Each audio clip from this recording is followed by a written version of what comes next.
Chairman Dima Hasao Disaster Management Authority appeals to all the citizens of Dima Hasao not to venture out unnecessarily during bad weather. Chairman Dima Hasao Disaster Management Authority and District Commissioner Simanta Kumar Das appealed to all the citizens of Dima Hasao not to venture out unnecessarily for few days from tomorrow.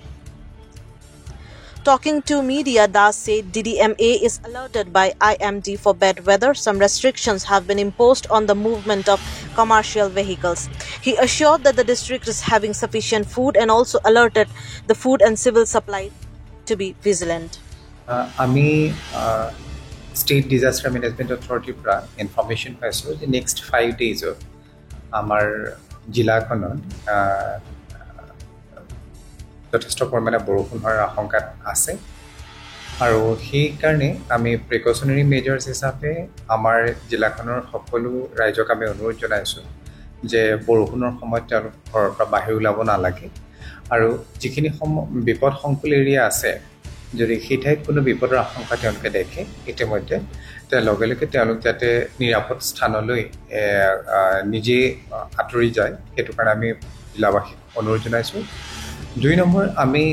Traffic advisory issue কৰিছোঁ আমি দেখিছোঁ যে আমাৰ যিটো Jatinga নেৰিমাংলো Harangajao road আছে এই ৰোডটোত নাহাইৰ construction চলি আছে কিছু ঠাইত আমাৰ কনষ্ট্ৰাকশ্যনৰ কাম কমপ্লিট হৈছে আৰু কিছু ঠাইত আমাৰ এতিয়াও কাম চলি আছে যোৱা 1 তাৰিখৰ যি বৰষুণ হ'ল সেইখিনি সময়তো দেখা গ'ল যে হাৰাংগাজাৰৰ কিছু এৰিয়াত অভাৰটপিং হৈছে পানীয়ে ৰাস্তা নষ্ট কৰিছে গতিকে আমি সন্ধিয়া সময়খিনি হেভি ভেহিকল যিটো আছে সেইটো আমি ৰেষ্ট্ৰিক্ট কৰি ৰাখিছোঁ সন্ধিয়া সময়ত আমি সেই ৰাস্তাত হেভি ভেহিকলৰ চলাচল বন্ধ কৰিম বুলি আমি স্থিৰ কৰিছোঁ আৰু সেই ধৰণে আমি এডভাইজৰী ইছ্যু কৰিছোঁ নৰ্মেল ভেহিকলসমূহ চলি থাকিব প্ৰাইভেট ভেহিকলসমূহ চলি থাকিব খালি আমি সকলো গাড়ী চালক যাত্ৰী এইসকলক অনুৰোধ কৰিছোঁ যে তেখেতসকলে পৰাপক্ষত দিনৰ ভাগত চলাচল কৰে আমাৰ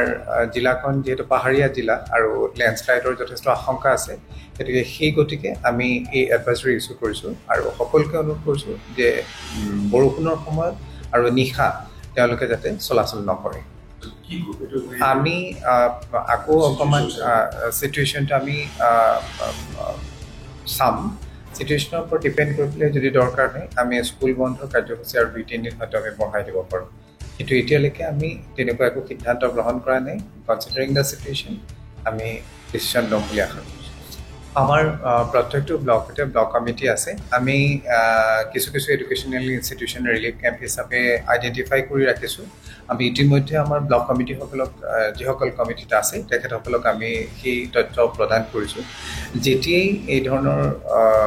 বিপদ হয় বা আমি ৰিলিফ কেম্প খুলিবলগীয়া হয় ইমিডিয়েটলি আমাৰ আইডেণ্টিফাই কৰি থকা ৰিলিফ কেম্পসমূহতে আমি যিসকল লোক মানে বানপানীত ক্ষতিগ্ৰস্ত হয় তেওঁলোকক আমি আইডেণ্টিফাই কৰি ৰখা ৰিলিফ কেম্পতে ৰাখিম আৰু আমি ৰিলিফ কেম্পৰ যি ৰিলিফ কেম্প কমিটি আছে সেয়াও আমি নটিফাই কৰি ৰাখিছোঁ যিখন স্কুলৰ আমি ৰিলিফ কেম্প খুলিম সেই কেম্প স্কুলৰ বিদ্যালয়ৰ প্ৰধান শিক্ষকজন সেই কমিটিখনৰ মেম্বাৰ ছেক্ৰেটাৰী হ'ব আৰু গাঁওবুঢ়াক আমি প্ৰেচিডেণ্ট ৰাখিছোঁ লগতে VDP আৰু আদাৰ ছিনিয়ৰ চিটিজেনছৰ আমি লগাই পেলাই আমি একোখন ৰিলিফ কমিটিও সেই বিদ্যালয়সমূহত ইতিমধ্যে গঠন কৰি ৰাখিছোঁ যদি কোনোবা সময়ত আমাৰ অত্যন্ত বিপদ হয় আৰু আমাৰ লোকসকল ৰিলিফ কেম্পলৈ গতি কৰিবলগীয়া হয় তো ইমিডিয়েটলি আমাৰ কমিটিয়ে তেওঁলোকৰ তত্ত্বাৱধান ল'ব আমাৰ খোৱা খাদ্যৰ কাৰণে আমি ইতিমধ্যে চেম্বাৰ্ছ অফ কমাৰ্চৰ লগত কথা পাতিছোঁ আমাৰ food and civil north Cachar autonomous কাউন্সিলৰ ফুড এণ্ড চিভিল ছাপ্লাই ডিপাৰ্টমেণ্টক আমি নিৰ্দেশ দিছোঁ যে ছাফিচিয়েণ্ট ষ্টকছ আমি ৰাখি থ'ব লাগে আৰু আমি গভৰ্ণমেণ্ট অফ আছামৰ লগতো কোঅৰ্ডিনেট কৰিছোঁ আমাক FCIৰ পৰা যিমানখিনি খাদ্য প্ৰদান কৰিব লাগে সেইখিনি আমাৰ কাৰণে যাতে ৰিজাৰ্ভ ৰাখে চ' মই আশা কৰা নাই যে তেনেকুৱা কোনো অসুবিধা হ'ব আৰু অত্যন্ত অসুবিধা হ'লেও আমাৰ নিকটৱৰ্তী যিবোৰ জিলা আছে তেওঁলোকৰ পৰাও আমি সহায় গ্ৰহণ কৰিব পাৰিম সদ্যহতে আমাৰ তেনেকুৱা কোনো অসুবিধা আমি দেখা পোৱা নাই আমাৰ ৰাস্তাত কোনো ধৰণৰ অবষ্টাকলছ এতিয়ালৈকে নাই খালি যোৱা 1 তাৰিখৰ কাৰণে আমি কিছু এৰিয়াত অলপ চলপ ৰিপেয়াৰিঙৰ কাম চলাই থাকিব লগা হৈছে আমাৰ হাৰাংগাজাওটো জাতিংগাৰ যিটো ৰাস্তা ৰেজুৱেল হৈ মিয়ংটো হৈ এই ৰাস্তাটোত ক'ৰবাত অকণ ক্ষতি হৈছে তাৰ কাৰণে আমি আচলতে চলাচলটো ৰেষ্ট্ৰিকশ্যন কৰিব বিচাৰিছোঁ বেছি কথাটো সেইটো